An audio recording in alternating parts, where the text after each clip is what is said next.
Mesdames et messieurs, bonsoir. Le directeur général de l'Office des voiries et drainage, Victor Toumba, a répondu devant les élus nationaux à la question orale avec débat sur l'état de la voirie dans la ville province de Kinshasa après la série des pluies diluviennes. À 6 mois de la COP30, la capitale congolaise a accueilli un atelier régional autour du Tropical Forest Forever Facility, un mécanisme innovant porté par la coopération Sud-Sud en présence de hauts représentants de la République démocratique du Congo, du Brésil, du PNUD. Les débats ont porté sur la valorisation durable des forêts tropicales, la coordination régionale et le financement à impact. Kinshasa s'affirme ainsi comme une voie essentielle dans la gouvernance climatique. Enfin, la mesure prise par l'autorité provinciale, celui de permettre aux véhicules spécialisés dans la livraison, a déjà commencé. Quelques Quinois rencontrés ont livré leurs impressions. Ce journal vous est présenté par Patricia Koula. C'est l'heure de la grande édition du journal sur les antennes des Kanakin Télévision. À tous et à toutes, bonsoir et bienvenue. Cette édition du journal s'ouvre par cette nouvelle. C'est dans le jardin de la cité de l'OIA que le chef de l'État congolais Félix-Antoine Tshisekedi Tshilombo a reçu la représentante de l'Agence française de développement, Madame Sophia Ibrahim Neter, qui a été accompagnée de son ambassadeur ainsi que de quelques membres de l'Agence France Presse. Une cérémonie haute en couleur où la directrice de cette agence française a été décorée par le chef de l'État congolais Félix-Antoine Tshisekedi Tshilombo. Regardez. Le jardin présidentiel paraît d'un décor solennel à l'honneur d'une personnalité qui aura marqué son mandat à la tête de son institution.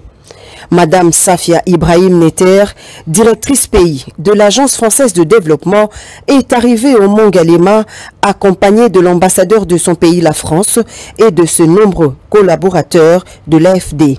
Au cours d'une cérémonie officielle organisée au palais présidentiel du Mont Galema, le président de la République Félix-Antoine Tshisekedi Tshilombo a décoré Madame Safia Ibrahim Neter, directrice de l'AFD en République démocratique du Congo, au titre de commandeur dans l'ordre national Héros nationaux Kabila Lumumba.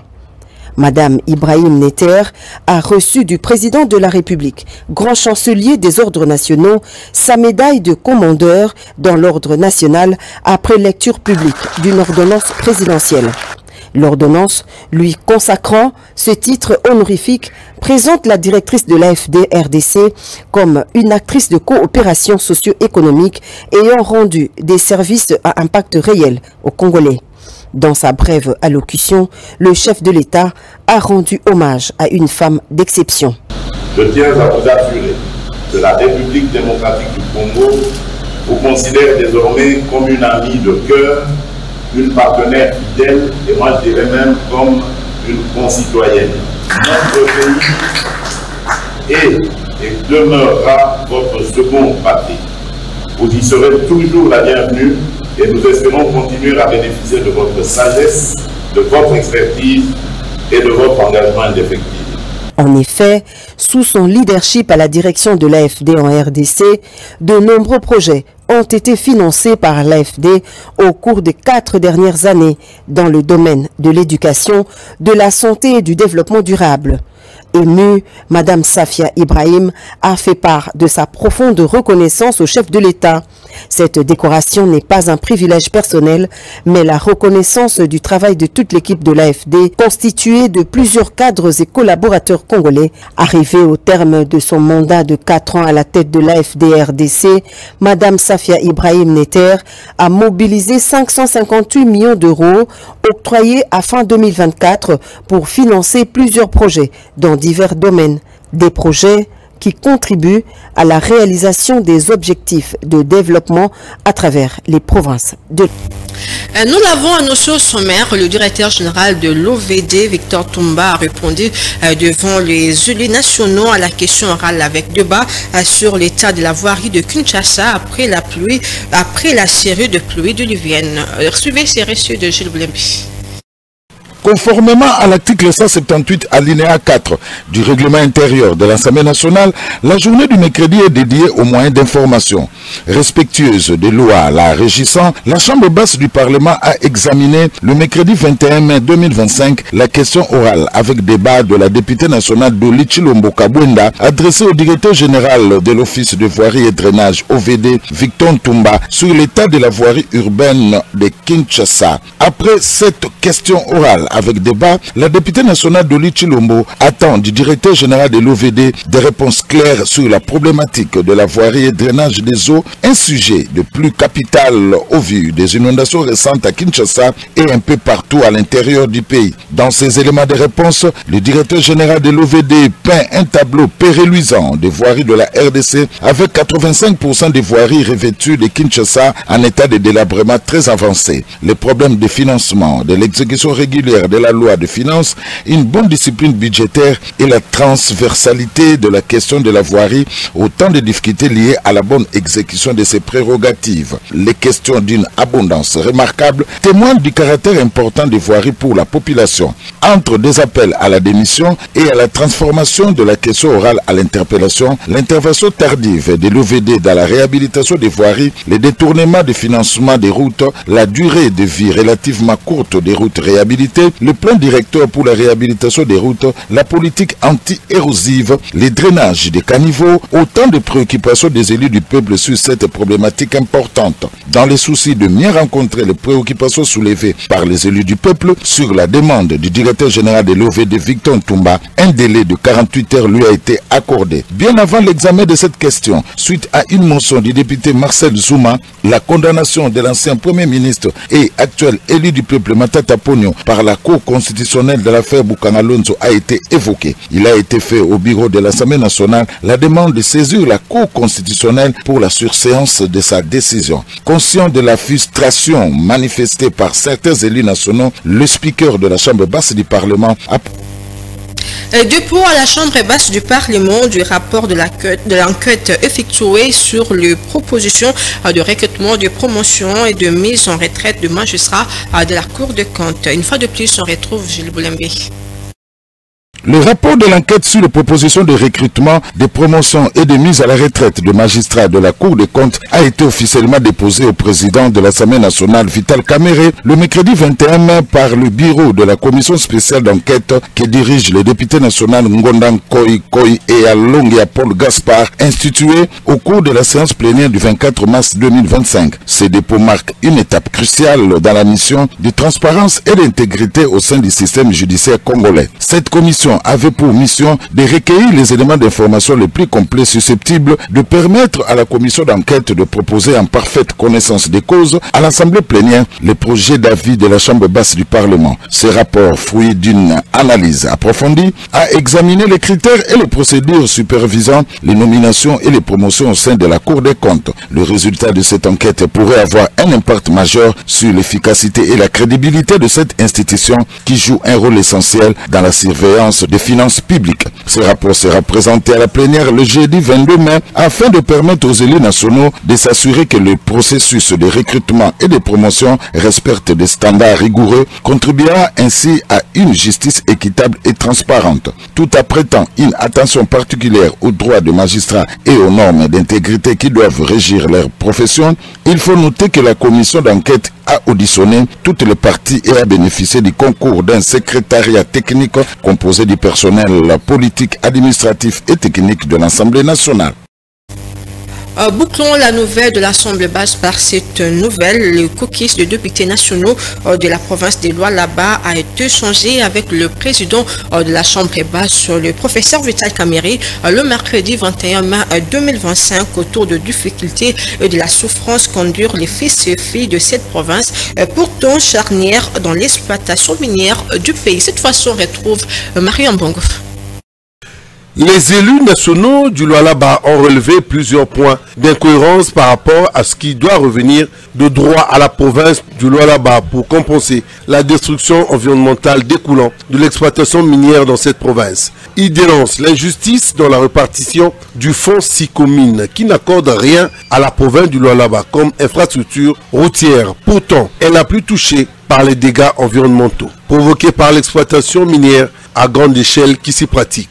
Plusieurs territoires et villages restent isolés et inaccessibles par manque de routes. À cela s'ajoutent les conséquences environnementales et sanitaires de la transformation des produits chimiques localement par les entreprises minières qui polluent les rivières et l'atmosphère. Un danger de plus qui guette les Lualabais et les tracasseries, l'insécurité montante causée par des militaires affectés à la protection des sites miniers, ainsi que le bras de fer entre les exploitants industriels et les exploitants artisanaux. Très attentif à ces cris d'alarme des élus de Lualaba, le président de l'Assemblée nationale, Vital Kamerhe, a adhéré à leurs revendications. Il a promis de mettre en place une commission pour une mission de contrôle sur terrain aussitôt que toutes les revendications lui seront transmises officiellement afin de permettre à la représentation nationale d'élaborer et de transmettre des recommandations au gouvernement.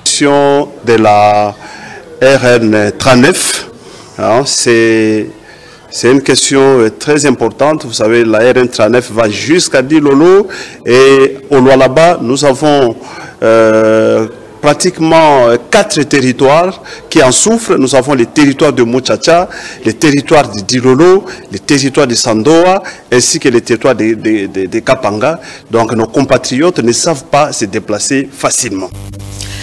À 6 mois de la COP30, la capitale congolaise a accueilli un atelier régional autour du Tropical Forest Forever Facility, un mécanisme innovant porté par la coopération Sud-Sud en présence de représentants de la République démocratique du Congo, du Brésil et du PNID.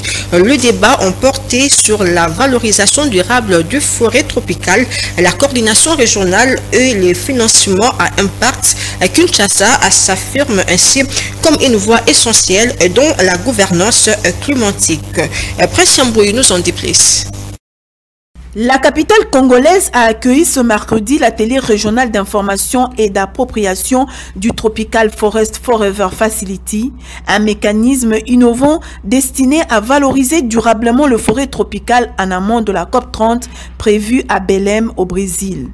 Le Brésil, représenté par l'ambassadeur Roberto Parente, a réaffirmé son engagement dans cette initiative en valorisant l'expérience acquise avec RED+, et en insistant sur le double pilier du TFF, capitalisation mixte public-privé et financement basé sur les résultats. Il a salué par la même occasion la RDC comme un partenaire clé dans cette dynamique sud-sud. De son côté, la représentante du PNUD, Rokia, a insisté sur la nécessité d'une coordination régionale et d'un alignement stratégique entre le TFFF et les autres mécanismes existants. Elle a souligné l'innovation qui représente la création de fondations de testeurs proposées par le Brésil. La ministre d'État en charge de l'environnement et développement durable, Eve Bazaïba, a ouvert le travaux en appelant à une action collective forte pour faire du TFF un levier de développement durable. Elle a souligné le rôle vital du bassin du Congo, les poumons les plus intacts de la planète dans la régulation climatique mondiale. La République démocratique du Congo, tout comme les autres pays du bassin du Congo, bien que contribuant essentiellement à la lutte contre le réchauffement de la planète, avec un taux de déforestation de 0,03% par an, subit de plein fouet les effets du changement climatique. Ceux qui sont avec nous aujourd'hui vivent la dévastation du climat, les inondations, les pluies diluviennes et que sais-je encore. Il faut souligner que le travaux de l'atelier vise à harmoniser les positions régionales, mobiliser les parties prenantes et bâtir un socle commun en vue d'un engagement fort à la COP30. L'objectif est de faire reconnaître pleinement la valeur des forêts tropicales, non seulement pour leur capacité à réduire les émissions, mais aussi pour leur fonction écologique unique. Inspiré par son leadership climatique, sa rigueur et son engagement en faveur du concept RDC Pays Solutions, les élèves du lycée Sainte-Thérèse situé au quartier 7 de la commune de Ndjili ont effectué le mercredi 21 mai 2025 une visite éducative au cabinet de la ministre d'État à ministre de l'Environnement et Développement durable, F. Bazaïba. À le détail dans cet élément de Laetitia Louvoiseau. Détermination, leadership et engagement climatique, ce sont là quelques-unes des valeurs qui ont conduit les élèves du lycée Sainte-Thérèse situé au quartier 7 dans la commune de Ndjili à franchir ce mercredi 21 mai 2025 les portes du cabinet de travail de la ministre d'État, ministre de l'Environnement et Développement durable, F. Bazaïba Massoudi.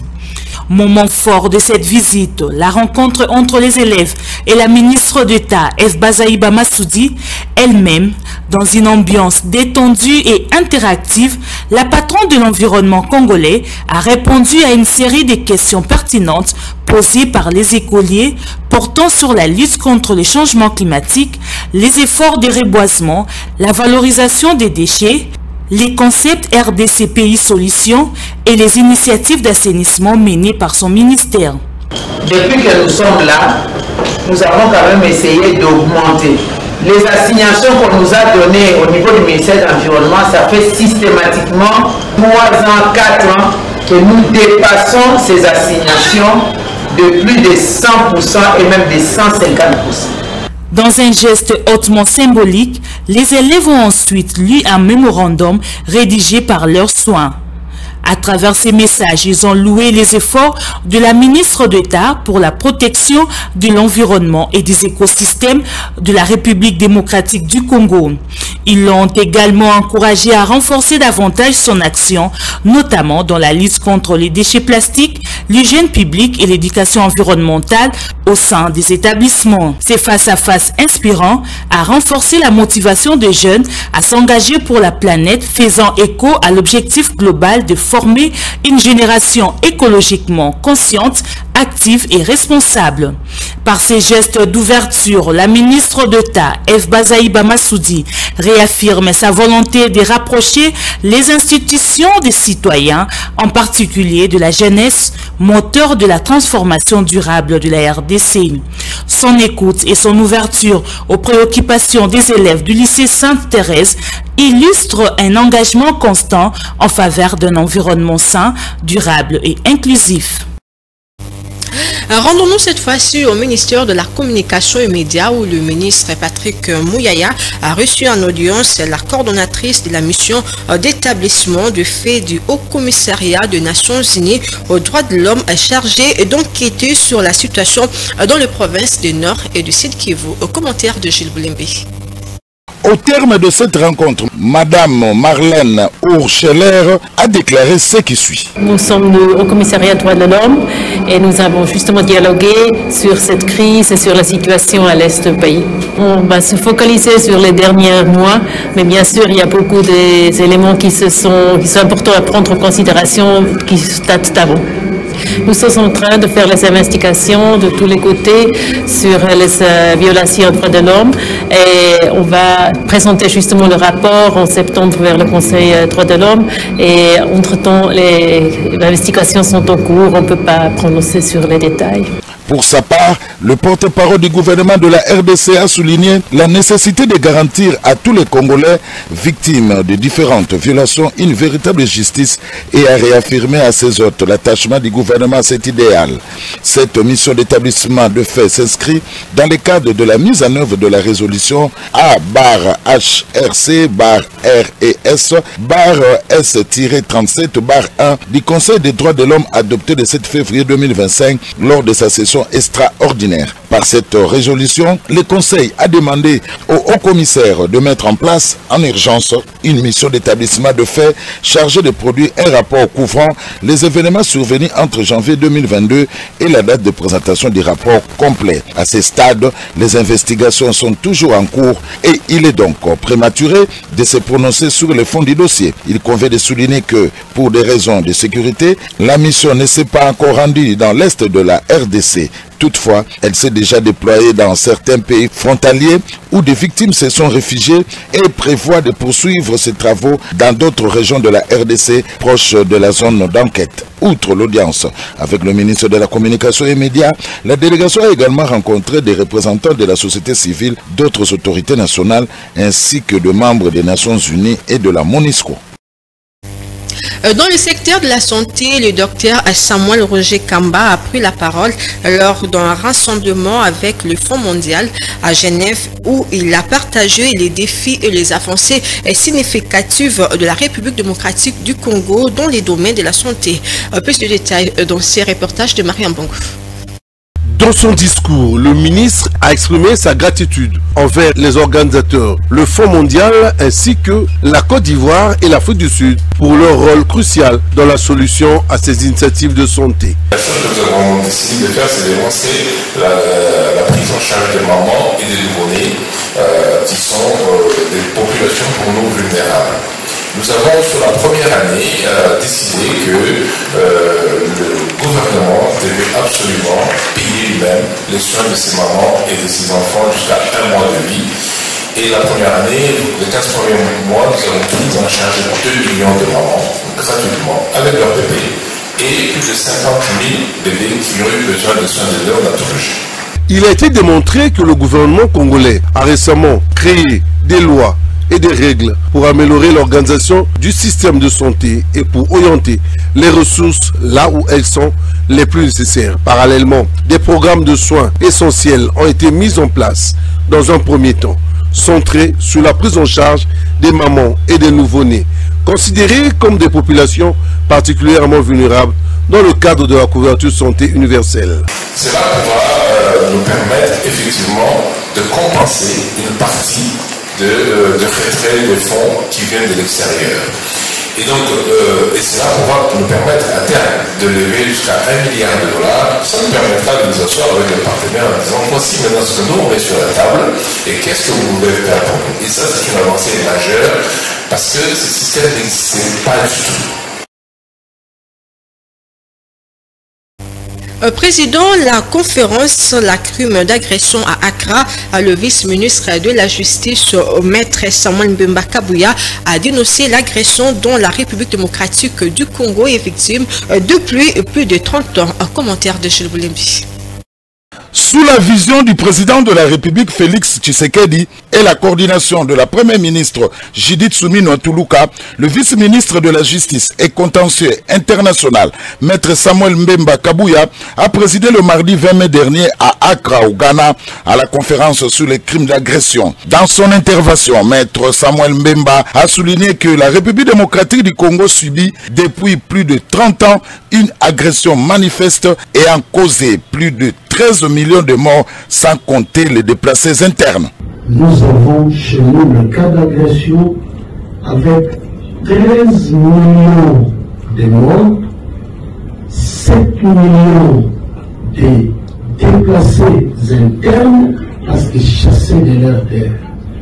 Et ce drame est commis par un pays d'Afrique. Voilà pourquoi la RDC est vraiment engagée et demande aux États d'Afrique d'aller dans le sens, non pas de perpétuer les préconditions qui ne permettent pas à la CPI de poursuivre les crimes d'agression, mais d'aller dans le sens d'un traitement égalitaire. Présente également, Madame Mylène, au cadre de la Cour pénale internationale, a salué l'implication de la première ministre Judith Suminwa dans cette démarche. Elle a exprimé son soutien à la République démocratique du Congo et dénoncé l'irresponsabilité qu'il y aurait à ignorer l'agression dont elle est victime, notamment de la part d'un pays non membre de la CPI. Il s'y est dénoté que cette conférence marque une étape importante dans la mobilisation internationale en faveur de l'élargissement du mandat de la CPI. Pour la RDC, il s'agit non seulement d'une quête de justice, mais aussi d'un appel à la communauté internationale à reconnaître et à sanctionner l'agression dont elle est victime depuis des décennies. Et poursuivant cette édition du journal par cette nouvelle, le mesure prise par l'autorité municipale a celui de permettre aux véhicules spécialisés dans la livraison a déjà commencé et quelques Quinois à rencontrer ont livré leurs impressions. Regardez. On a un problème dans ce pays. On ne cherche pas à régler le problème à la source. On est dans les demi-mesures, on est dans le moitié plein, moitié vide, c'est pas bon. En fait, le ravitaillement la nuit, ça serait idéal. Mais il y a des aspects que nous devons prendre. L'aspect sécuritaire, l'état des routes la nuit, est-ce que les routes sont assez illuminées?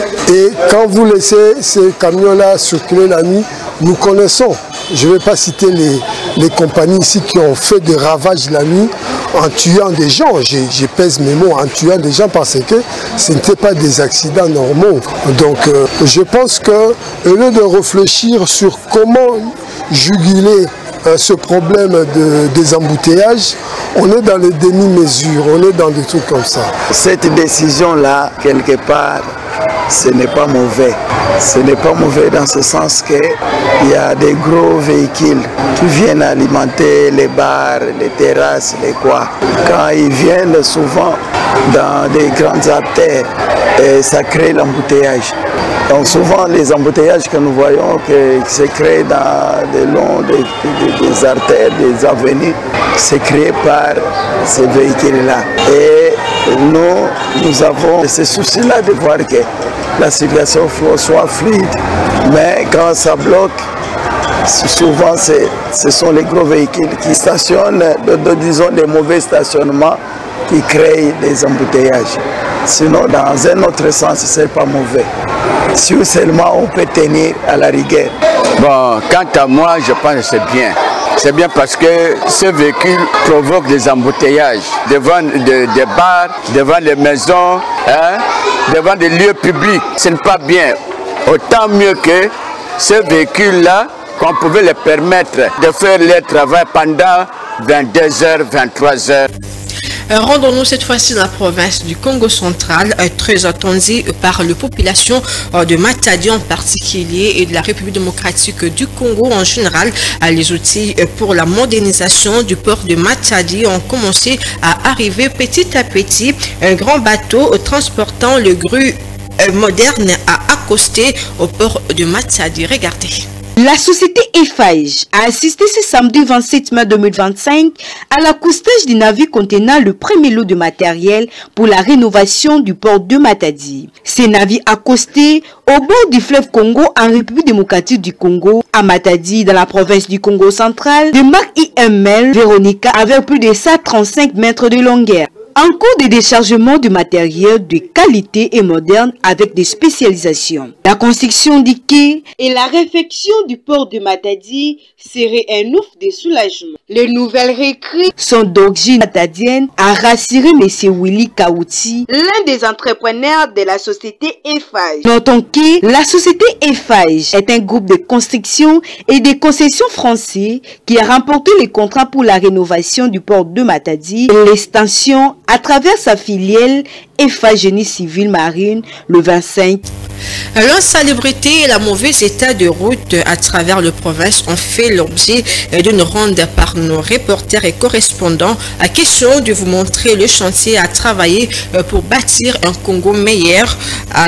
De Kinshasa à Buta, dans la province de Bazouélé, beaucoup de choses restent à faire. Regardez. À 5 minutes du centre-ville, nous sommes sur l'avenue Kassavubu, en face du jardin botanique. Les alentours sont dans une situation très déplorable, au vu de l'insalubrité qui y règne. La bitume a été modernisée, mais les caniveaux laissent à désirer. Des tas d'immondices ont rempli ces caniveaux. Et dire que plusieurs sous-siades de la police se trouvent dans ces parages. Pas de nettoyage ici. Les visiteurs qui viennent au jardin botanique ont du mal à comprendre ce laxisme. Pendant les pluies, la saleté est mélangée avec ses détritus. Après Kinshasa, direction cette fois-ci la province de Bazouélé. Nous sommes à Buta. Ici, c'est un problème de route. Une route principale qui est devenue très impraticable comme le montrent ces images. Le gouverneur est accusé par les populations qui estiment qu'il ne fait pas assez de lobbying pour la réhabilitation de cette route capitale. où transitent difficilement des milliers de camions ramenant de la marchandise aux populations. Une scène surréaliste. L'urgence s'impose.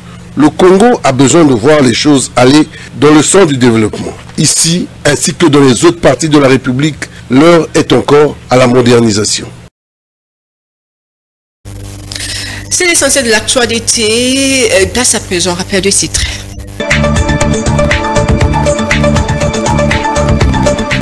Mesdames et messieurs, bonsoir. Le directeur général de l'Office des voiries et drainage, Victor Toumba, a répondu devant les élus nationaux à la question orale avec débat sur l'état de la voirie dans la ville province de Kinshasa après la série des pluies diluviennes.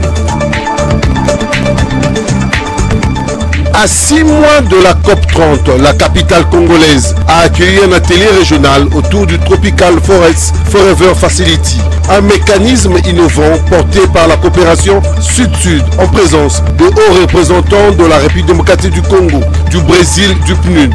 Les débats ont porté sur la valorisation durable des forêts tropicales, la coordination régionale et le financement à impact. Kinshasa s'affirme ainsi comme une voie essentielle dans la gouvernance climatique. Enfin, la mesure prise par l'autorité provinciale, celui de permettre aux véhicules spécialisés dans la livraison, a déjà commencé. Quelques Quinois rencontrés ont livré leurs impressions.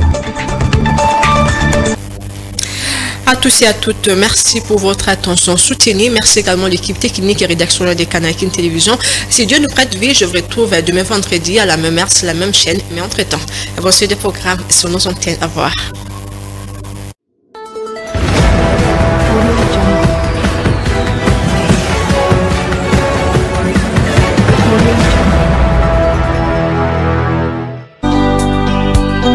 Ex-Mamayemu, suivi de l'enterrement au cimetière de Kinkole. Après l'enterrement, le bain de consolation sur la même adresse, avenue Landou numéro 169. Ce communiqué